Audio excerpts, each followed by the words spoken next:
യോബിൻ്റെ പുസ്തകം 32-ാം അധ്യായം. എലീഹുവിൻ്റെ പ്രഭാഷണം. ജോബിന് താൻ നീതിമാനാണെന്ന് തോന്നിയതുകൊണ്ട് ഈ 3 പേരും തങ്ങളുടെ വാദം മതിയാക്കി. റാം കുടുംബത്തിൽപ്പെട്ട ബുത്സ്യനായ ബറാവേലിൻ്റെ പുത്രൻ എലീഹു കോപിഷ്ഠനായി. ദൈവത്തേക്കാൾ തന്നെ നീതീകരിച്ചുകൊണ്ട് ജോബിൻ്റെ നേരെ അവൻ്റെ കോപം വർദ്ധിച്ചു.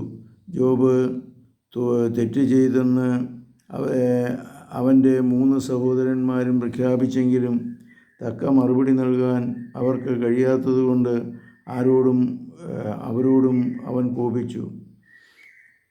അവർ തന്നേക്കാൾ പ്രായമുള്ളവരായതുകൊണ്ട് എലീഹു മറുപടി പറയാതെ കാത്തിരുന്നു. എന്നാൽ അവർ 3 പേരും മറുപടി പറയുന്നില്ലെന്ന് കണ്ടപ്പോൾ അവൻ കുപിതനായി. ബുത്സ്യനായ ബറാഖേലിൻ്റെ പുത്രൻ എലീഹു മറുപടി പറഞ്ഞു, ഞാൻ പ്രായത്തിൽ ചെറുപ്പമാണ്, നിങ്ങൾ പ്രായം കൂടിയവരും.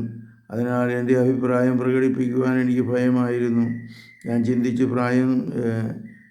പ്രായം സംസാരിക്കുകയും പ്രായാധിക്യം ജ്ഞാനം പകരുകയും ചെയ്യട്ടെ. എന്നാൽ മനുഷ്യനിലെ ചൈതന്യം സർവശക്തൻ്റെ ശ്വാസമാണ് അവന് ജ്ഞാനം നൽകുന്നത്.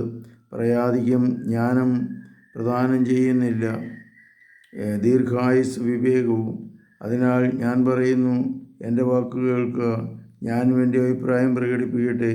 എന്ത് പറയണമെന്ന് നിങ്ങൾ ആലോചിച്ചു ഇരുന്നപ്പോൾ നിങ്ങളുടെ വാക്ക് കേൾക്കാൻ ഞാൻ കാത്തിരുന്നു. നിങ്ങളുടെ ജ്ഞാനവചസ്സുകൾക്ക് വേണ്ടി ശ്രദ്ധിച്ചിരുന്നു.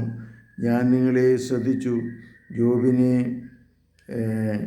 ഖണ്ഡിക്കുവാൻ ആരുമുണ്ടായിരുന്നില്ല. നിങ്ങളിൽ ആരും അവൻ്റെ വാക്കുകൾക്ക് മറുപടി കൊടുത്തുമില്ല. ഞങ്ങൾക്ക് ജ്ഞാനം ലഭിച്ചിരിക്കുന്നു, ദൈവമാണ് മനുഷ്യനല്ല അവനെ ഖണ്ഡിക്കുക എന്ന് പറയാതിരിക്കുവാൻ സൂക്ഷിച്ചുകൊള്ളുവിൻ. അവൻ്റെ വാക്കുകൾ എനിക്കെതിരെ പ്രയോഗിച്ചില്ല. നിങ്ങളുടെ വചനം കൊണ്ട് ഞാൻ അവന് മറുപടി കൊടുത്തില്ല. ഞാൻ പതറിപ്പോയി. അവർ ഇനി ഉത്തരം പറയുകയില്ല. അവർക്കൊരു വാക്കുപോലും സംസാരിക്കാനില്ല. അവർ അവിടെ വെറുതെ നിൽക്കുകയും മറുപടി പറയാത്തതിരിക്കുകയും ചെയ്യുന്നു. അവർ സംസാരിക്കാത്തതിനാൽ ഞാൻ കാത്തിരിക്കണമോ? ഞാനും എനിക്ക് നൽകാനുള്ള മറുപടി പറയും. ഞാനും എൻ്റെ അഭിപ്രായം തുറന്നു പറയും. എന്തെന്നാൽ ഞാൻ വാക്കുകൾ കൊണ്ട് നിറഞ്ഞിരിക്കുന്നു. എന്നിലെ ചൈതന്യം എന്നെ നിർബന്ധിക്കുന്നു.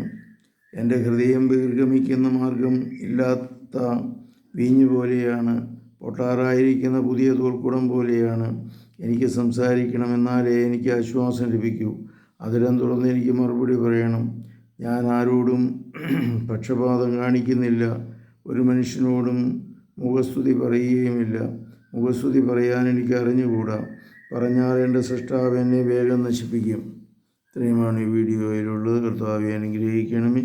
പരിശുദ്ധ പരമ ദിവ്യകാരുണ്യത്തിന് നേരവും ആരാധനയും സ്തുതിയും പുകഴ്ചയുണ്ടായിരിക്കട്ടെ. യേശുമിശിഹായ്ക്കും സ്തുതിയായിരിക്കട്ടെ.